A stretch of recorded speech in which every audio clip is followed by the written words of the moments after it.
Assalamualaikum warahmatullahi wabarakatuh. Perkenalkan kami dari kelompok 4 akan menjelaskan materi tentang hukum perikatan dengan dosen pengampu Bapak Ageng Triganda Sayuti, SH MKM.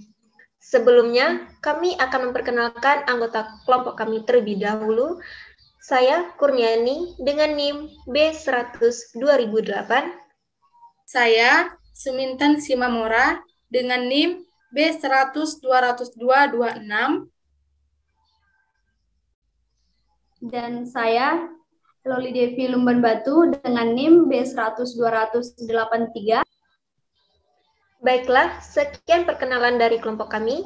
Selamat menyaksikan. Baiklah, saya akan menjelaskan soal yang pertama. Pertanyaan yang pertama itu bagaimana keterkaitan antara perikatan dengan perjanjian.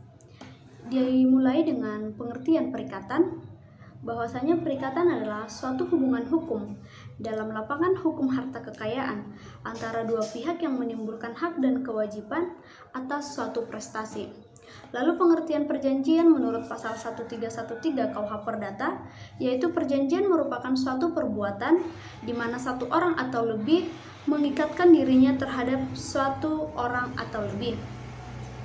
Perikatan ataupun verbum thesis terletak dalam buku kedua KUHP, di mana di sini diartikan hukum yang mengatur hubungan hukum antara dua orang atau lebih. Terletak dalam lapangan harta kekayaan, di mana pihak yang satu wajib berprestasi dan pihak yang lainnya berhak atas prestasi tersebut. Pihak yang wajib berprestasi, debitur, dan pihak yang berhak atas prestasi, kreditur. Jika debitur tidak melaksanakan kewajiban, maka kreditur dapat menuntut di muka hakim. Ini disebut akibat hukum. Lalu bagaimana hubungannya? Hubungannya yaitu perjanjian, suatu peristiwa di mana pihak yang satu berjanji kepada pihak yang lain untuk melaksanakan satu hal. Dari perjanjian ini ditimbulkan suatu peristiwa berupa hubungan hukum antara kedua belah pihak. Hubungan tersebut dinamakan perikatan. Lalu perikatan yang lahir daripada perjanjian justru ini dikehendaki oleh kedua belah pihak. Hubungan perikatan dengan perjanjian adalah perjanjian menimbulkan perikatan, atau perjanjian merupakan salah satu sumber yang paling banyak menimbulkan perikatan, karena sesungguhnya hukum perikatan menganut sistem terbuka. Lalu sumber lain yakni di Undang-Undang Pasal 625 KUHP, hak dan kewajiban ditimbulkan justru tidak dikehendaki oleh kedua belah pihak. Sekian pemaparan dari pertanyaan yang pertama. Saya ucapkan terima kasih. Terima kasih bagi Saudari Loli. Selanjutnya saya akan menjelaskan materi tentang Zakwannerming dan Ondrej Matigedat. Pengertian dari Zakwannerming adalah suatu tindakan yang dilakukan secara sukarela tanpa adanya kuasa, arahan maupun paksaan dari pihak yang diwakili. Subjek yang melakukan Zakwannerming disebut sebagai gestor. Syarat-syarat untuk adanya Zakwannerming yaitu yang pertama, yang diurus oleh Zakwannermer adalah kepentingan orang lain bukan kepentingan sendiri. Yang kedua, dilakukan secara sukarela karena kesadaran sendiri dan tidak mengharapkan upah atau imbalan. Yang ketiga, dilakukan tanpa adanya perintah ataupun kuasa, melainkan atas inisiatif sendiri. Yang keempat, harus terdapat keadaan yang membenarkan inisiatif seseorang untuk bertindak sebagai Zakwannermer, misalnya keadaan yang mendesak untuk berbuat.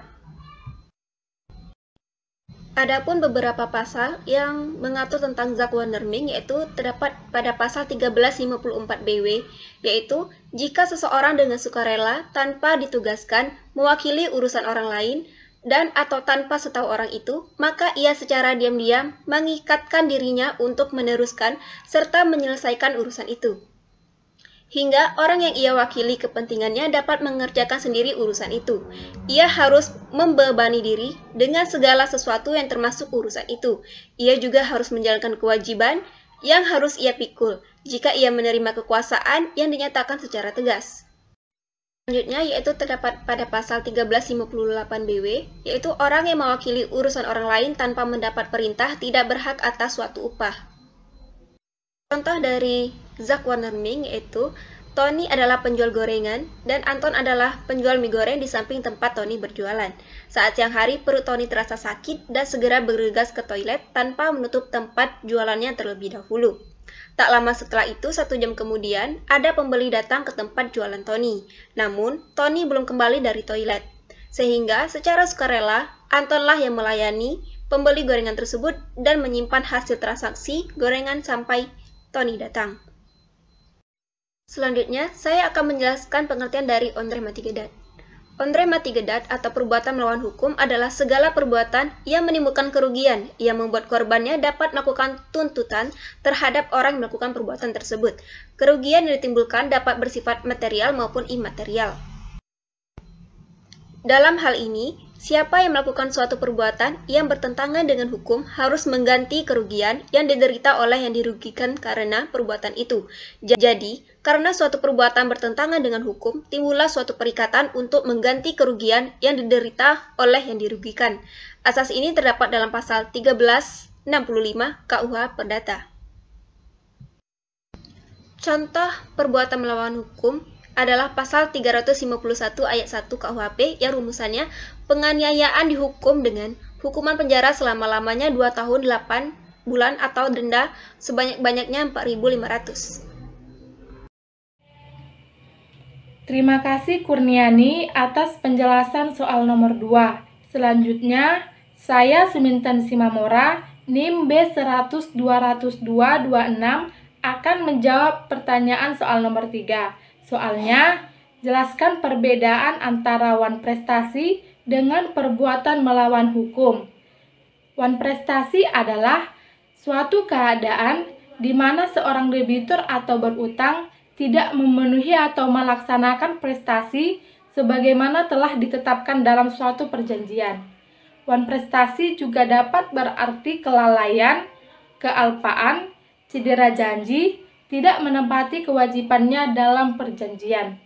Wan prestasi dapat timbul karena kesengajaan atau kelalaian debitur itu sendiri dan adanya keadaan memaksa atau overmah. Macam-macam wan prestasi. Pertama, debitur tidak memenuhi prestasi sama sekali. Kedua, debitur memenuhi prestasi tetapi tidak sebagaimana mestinya. Ketiga, debitur memenuhi prestasi tetapi tidak tepat waktunya. Keempat, debitur memenuhi prestasi tetapi debitur melakukan yang dilarang dalam perjanjian.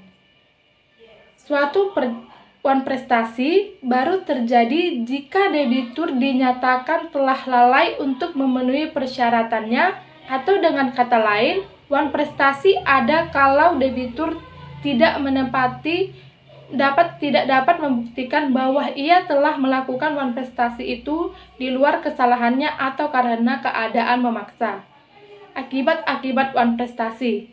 Wan prestasi yang dilakukan dapat menimbulkan kerugian bagi kreditur. Sanksi bagi debitur yang wan prestasi ada 4, yaitu: pertama, debitur membayar ganti kerugian yang terdapat dalam pasal 1243 KUH Perdata. Kedua, pembatalan perjanjian disertai ganti kerugian terdapat dalam pasal 1267 KUH Perdata. Yang ketiga, peralihan risiko kepada debitur sejak saat terjadinya wan prestasi terdapat dalam pasal 1237 ayat 2 KUH Perdata. Keempat, pembayaran biaya perkara terdapat dalam pasal 1181 ayat 1 KUH Perdata. Setelah debitur dinyatakan lalai memenuhi prestasinya dalam perjanjian, debitur wajib ganti kerugian yang timbul karena debitur melakukan wan prestasi.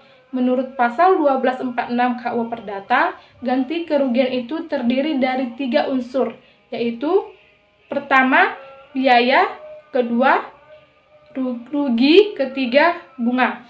Contoh wan prestasi: Hamonangan melakukan perjanjian hutang piutang dengan pihak PT Bank Sentral Asia untuk modal usahanya senilai 1M dengan menggunakan jaminan hutang sebidang tanah. Namun akibat kerugian yang dialami dalam usahanya, Hamonangan tidak dapat melakukan angsuran untuk pembayaran hutang hingga lewat jatuh tempo pembayaran sesuai dengan perjanjian yang sudah disepakati kedua belah pihak. Atas tindakan tersebut, maka Hamonangan telah melakukan tindakan wan prestasi kepada PT Bank Sentral Asia hingga mengalami kerugian yang sesuai dengan isi pasal 1243 KUH Perdata. Selanjutnya, contoh perbuatan melawan hukum, yaitu Hamonangan memiliki tetangga bernama Perdamaian yang sedang melakukan renovasi rumah, namun beberapa waktu lalu, hujan disertai angin kencang menerbang seng atau atap rumah beserta material yang belum terpasang pada rumah Perdamaian, sehingga merusak rumah Hamonangan yang persis tepat di sebelah rumah Perdamaian yang sedang melakukan renovasi tersebut. Atas kejadian tersebut, Hamonangan mengalami kerugian yang cukup besar, maka hal di atas telah memenuhi unsur yang terdapat dalam pasal 1365 KUH Perdata. Sekian dari saya, terima kasih.